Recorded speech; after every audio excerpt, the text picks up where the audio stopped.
that we have Carl Lisik with South Shore Clean Cities. I think this is like a habit. I don't know. Did you do something to Jim? You know what? I made fun of him because he was driving that electric vehicle with the brake on, and then I don't think I've seen him since. And it's the matter. Last time I sat in for Jim, of course, we did the Tuesday show. Yep. And Carl was obviously it was his time, and then followed by Bernie Zeman. And Carl, this year, you guys jumped on board with the WJOB studios and talked a lot about different things happening in the region. And obviously, this time of year, it's the appropriate thing to do. It's time to reflect back, almost a year in a review, if you will. It is, Mike, and this has been a great year, not only for Clean Cities, but for Northern Indiana.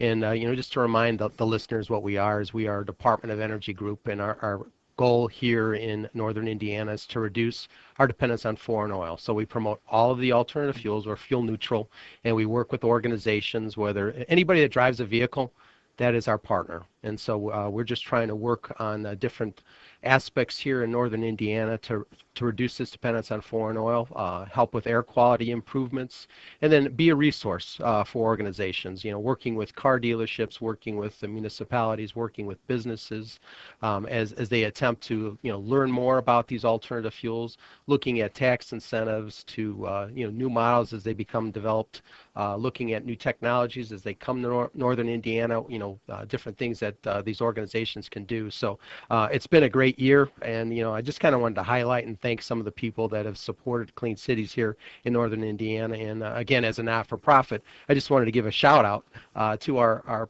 board of directors, and our board, it consists of some really dedicated, non-paid individuals, and just to kind of give you a quick rundown of that: Cummins and Power, Jeff Ludwig, Charlie Kate from the City of Michigan City, Tom Navarre from Family Express Corporation, Walt Breidinger, he writes for the Times and well-known environmentalist here, Paul Cook from Caterpillar, Rick Gosser from Gosser Corporate Sales, Don Hadley from Lakeshore Motor, Stan Kolowinski actually from across the street at Patent Solutions, Jennifer Karcha from Clean Air Karcha, Cindy Lundquist from the Lundquist CNG race team, Jarrett Riggers from Heiner Transport, Sean Seals from IDEM, Steve Thomas from Country Mark, and Sean Wagner from he is from Paulson Oil, and then we also have Brian Houston, who's been on the show before, from Clean Energy, and then Bob Gagir from Inland Power Group. And so I wanted to thank our board for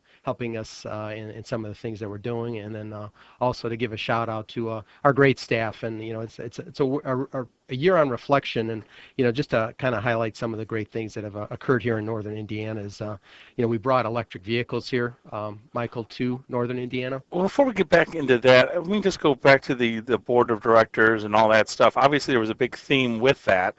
It's obviously a lot of people involved in the vehicle industries, whether it be I heard some construction companies, obviously the Caterpillars, the et cetera.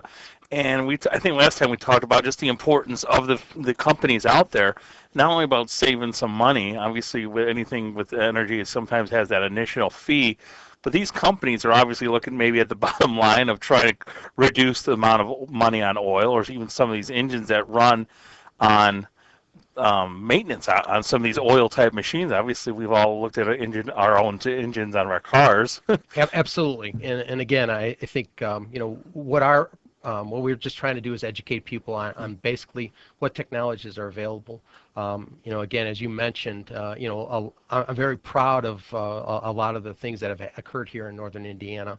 We actually introduced a couple weeks ago the first hybrid locomotive coming to Northern Indiana. It's the second one that's ever been constructed. And pretty much a locomotive runs, most of the locomotives here in Lake County run 24 hours a day, 7 days a week. And so pretty much what this technology will enable this locomotive to do, it's Tube City IMS here in, they're located actually in U.S. Steel's property, but this locomotive will conserve about half fuel. So you'll get about, instead of 12 gallons being utilized per hour, it'd be 6 gallons per hour, and that equates to quite a bit. Diesel fuel right now is about 3.80 a gallon. So you equate that, per hour, 24 hours a day, 7 days a week, 52 weeks a year. So that's a considerable savings. Well, it's a huge savings, not only just for the bottom line, but where you talk about people, it saves jobs eventually, hopefully, or people are actually not going to get laid off because the bottom line is, do we have this train that is more important than Yeah, absolutely. sorry guys, sorry Yep. humans, but the train can carry a lot more than you guys can. You're right, and again, we're looking at the implementation of electric vehicles. Electric Mhm. vehicles are sexy. That's pretty new, and we work with 13 communities. We're very proud of that, and why I'm so proud of that is we see this as one of our themes for 2011 was leading the charge for change, and so with that, working with communities that potentially don't always work together. We saw this as a catalyst to kind of work together. We applied for funding. We worked with the state. We worked with the Department of Energy. We worked with our community partners, and we got electric vehicles. And so this is one of the first stages. We've worked with other communities to get alternative fuel police cars to alternative fuel vehicles here in northern Indiana. So we see this as the catalyst. We see some other grant opportunities that are coming out. So we would recommend that anybody that's out there that's interested in alternative fuels, whether it's a community, whether it's a business, that they get involved with Clean Cities. One of your board was that from Family Express? Is that the gasoline stations Yes. I've seen? So that's actually interesting. The fact that we'd think, oh, a gas company was or a person that owns gas station doesn't want.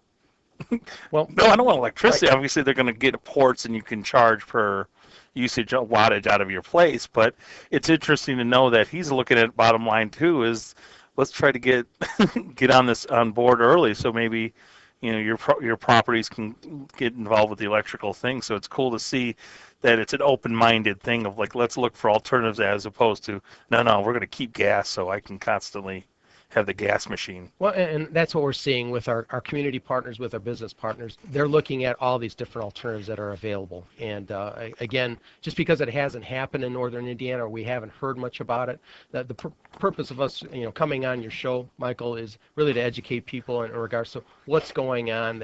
Just like you said, we've got a lot of community partners that are definitely interested. They're doing great things, and we're just real excited.